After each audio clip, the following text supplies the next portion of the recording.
Matthew chapter 14. When Herod heard about Jesus, he said to his advisors, "This must be John the Baptist come back to life again.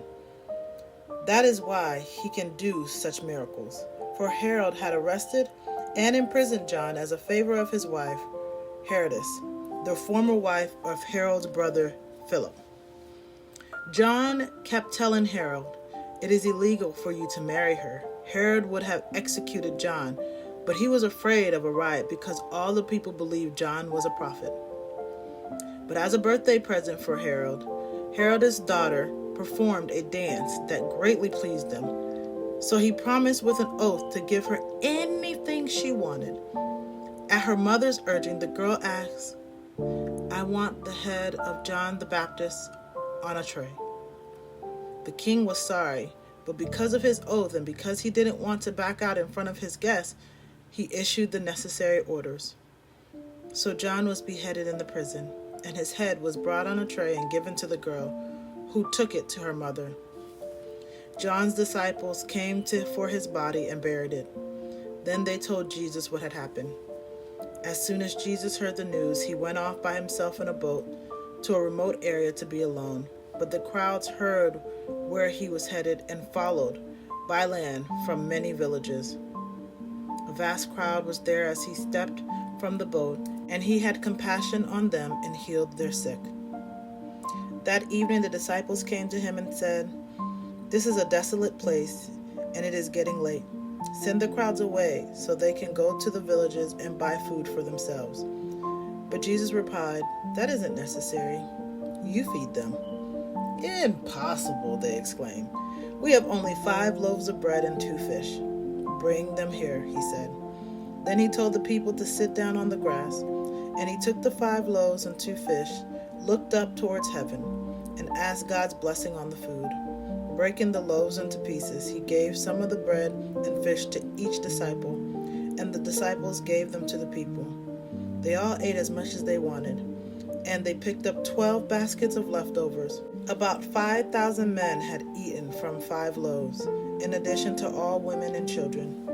Immediately after this, Jesus made his disciples get back into the boat and cross to the other side of the lake while he sent the people home. Afterwards, he went up into the hills by himself to pray. Night fell while he was there alone. Meanwhile, his disciples were in trouble far away from land, for a strong wind had risen, and they were fighting heavy waves. About 3 o'clock in the morning, Jesus came to them walking on the water. When the disciples saw him, they screamed in terror, thinking he was a ghost. But Jesus spoke to them at once. "It's all right," he said. "I am here. Don't be afraid." Then Peter called to him, "Lord, if it's really you, tell me to come to you by walking on water."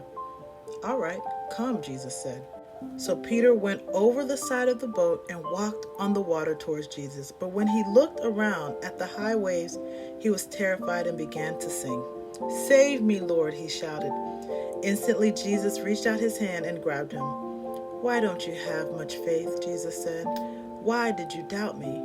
And when they climbed back into the boat, the wind stopped. Then the disciples worshipped him. "You really are the Son of God," they exclaimed.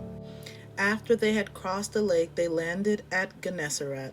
The news of their arrival spread quickly throughout the whole surrounding area, and soon people were bringing all their sick to be healed. The sick begged him to let them touch even the fringe of his robe, and all who touched it was healed. The 15th chapter of Matthew. Some Pharisees and teachers of religious law now arrived from Jerusalem to interview Jesus. "Why do your disciples disobey our age-old traditions?" they demanded. "They ignore our tradition of ceremonial hand-washing before they eat." Jesus replied, "And why do you, by your tradition, violate the direct commandments of God? For instance, God says, 'Honor your father and mother,' and anyone who speaks evil of father or mother must be put to death. But you say you don't need to honor your parents by caring for their needs if you give the money to God instead. And so, By your own tradition, you nullified the direct commandment of God. You hypocrites, Isaiah was prophesying about you when he said, "These people honor me with their lips, but their hearts are far away. Their worship is a farce, for they replace God's commands with their own man-made teachings." Then Jesus called to the crowds and said, "Listen to what I say and try to understand. You are not defiled by what you eat. You are defiled by what you say and do." Then the disciples came to him and asked, "Do you realize you offended the Pharisees by what you just said?" Jesus replied, "Every plant not planted by my heavenly Father will be rooted up. So ignore them. They are blind guides leading the blind. And if one blind person guides another, they will both fall into a ditch." Then Peter asked Jesus, "Explain what you meant when you said people aren't defiled by what they eat." "Don't you understand?" Jesus asked him. "Anything you eat passes through the stomach and then goes out of the body. But evil words come from an evil heart and defile the person who says them. For from the heart come evil thoughts, murder, adultery, all other sexual immorality, theft, lying, and slander. These are what defile you. Eating with unwashed hands could never defile you and make you unacceptable to God." Jesus then left Galilee and went north to the region of Tyre and Sidon. A Gentile woman who lived there came to him, pleading, "Have mercy on me, O Lord, Son of David, for my daughter has a demon in her, and it is severely tormenting her." But Jesus gave her no reply, not even a word. Then his disciples urged him to send her away. "Tell her to leave," they said. "She is bothering us with all her begging." Then he said to the woman, "I was sent only to help the people of Israel, God's lost sheep, not the Gentiles." But she came and worshipped him and pleaded again, "Lord, help me." "It isn't right to take food from the children and throw it to the dogs," he said. "Yes, Lord," she replied, "but even dogs are permitted to eat crumbs that fall beneath their master's table." "Woman," Jesus said to her, "your faith is great. Your request is granted," and your daughter was instantly healed. Jesus returned to the Sea of Galilee and climbed a hill and sat down. A vast crowd brought him the lame, blind, crippled, mute, and many others with physical difficulties. And they laid them before Jesus, and he healed them all. The crowd was amazed. Those who hadn't been able to speak were talking. The crippled were made well. The lame were walking around, and those who had been blind could see again, and they praised the God of Israel. Then Jesus called his disciples to him and said, "I feel sorry for these people. They have been here with me for 3 days, and they have nothing left to eat. I don't want to send them away hungry, so they will faint along the road." The disciples replied, "And where would we get enough food out here in the wilderness for all of them to eat?" Jesus asked, "How many loaves of bread do you have?" They replied, 7 and a few small fish. So Jesus told all the people to sit down on the ground. Then he took the 7 loaves and the fish, thanked God for them, broke them into pieces, and gave them to the disciples, who distributed the food to the crowd. They all ate until they were full, and when the scraps were picked up, there were 7 large baskets of food left over. There were 4,000 men who were fed that day, in addition to all the women and children. Then Jesus sent the people home, and he got into a boat and crossed over to the region of Magadan. Matthew chapter 16. One day the Pharisees and the Sadducees came to test Jesus' claim by asking him to show them a miraculous sign from heaven. He replied, "You know the saying, red sky at night means fair weather tomorrow, and red sky in the morning means foul weather all day. You are good at reading the weather signs in the sky, but you can't read the obvious signs of the times. Only an evil, faithless generation would ask for a miraculous sign, but the only sign I will give them is the sign of the prophet Jonah." Then Jesus left them and went away. Later, after they crossed to the other side of the lake, the disciples discovered they had forgotten to bring any food. "Watch out," Jesus warned them. "Beware of the yeast of the Pharisees and Sadducees." They decided he was saying this because they hadn't brought any bread. Jesus knew what they were thinking, so he said, "You have so little faith. Why are you worried about having no food? Won't you ever understand? Don't you remember the 5,000 I fed with 5 loaves and the baskets of food that was left over? Don't you remember the 4,000 I fed with 7 loaves with baskets of food left over? How could you even think I was talking about food? So again I say, beware of the yeast of the Pharisees and Sadducees." Then at last they understood that he wasn't speaking about yeast or bread, but about the false teaching of the Pharisees and Sadducees. When Jesus came to the region of Caesarea Philippi, he said to his disciples, "Who do people say that the Son of Man is?" "Well," they replied, "some say John the Baptist, some say Elijah, and others say Jeremiah or one of the other prophets." Then he asked them, "Who do you say I am?" Simon Peter answered, "You are the Messiah, the Son of the living God."